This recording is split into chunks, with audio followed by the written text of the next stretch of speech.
lasted all summer, my research is going to focus on the emplacement of two specific lava flows, early fissure 8 and fissure 17. And we're going to look at how well we can predict the propagation of these two flows.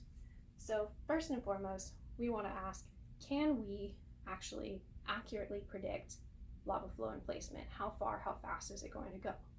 And two, how in detail do we need to know lava properties in order to accurately predict lava flow propagation?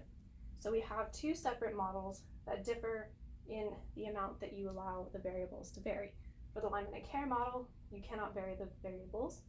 In Castruccio et al. Model, you can change the variables at each input point. So there are three different forces that could potentially stop the flow: the internal viscosity of the liquid itself, the internal yield strength of the liquid, and the crust yield strength.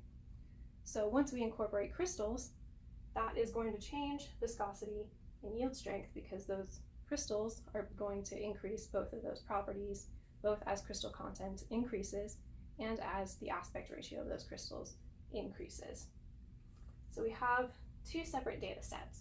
The first data set is from aerial imagery, and from the aerial imagery, we were able to measure flow length and flow width, as well as the outline of the flow, which was used to get total flow volume by multiplying by a known thickness. And with the flow volume, we can then calculate mass flux based on estimates of lava flow emplacement time. And then finally, we were able to measure the ground slope over which these flows were flowing using a 10-meter digital elevation model.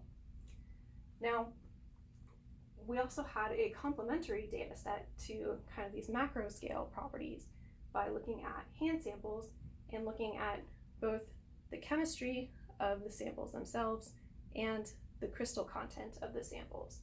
Both of these things will feed into yield strength and viscosity. So from these images, we can calculate crystal content as well as crystal shape, which, as I said earlier, is going to influence viscosity and yield strength. So looking at these models, we can see that we have length on the y-axis, time on the x-axis. And the way to interpret these plots is that the model that predicts the shortest length is going to be the model that is controlling the actual length of the flow itself. So essentially the shortest length is going to be the dominant length, because that's going to be the force holding this flow back. So we have, from left to right, increasing complexity of incorporation of crystals. So we go from crystal free to crystal bearing but spherical particles to crystal bearing and incorporating crystal shape. So this whole box is the early fissure 8 model results. And as we can see, the crust yield strength is the dominant regime predicted by both models, regardless of crystal content and crystal shape. However, the Castruccio model, the more complicated model, does a better job of modeling the actual propagation of the flow. However, both models do not well predict the stopping of the flow, because they continue on well past the bounds of this graph. So even though we can model the actual propagation of the flow, we cannot model the stopping of the flow, which is fairly important. Now for fissure 17, same scheme of increasing complexity of crystal knowledge. We can see that again, the crust yield strength is the dominant regime, but unfortunately, the crust yield strength is now under-predicting the length of the flow instead of over-predicting.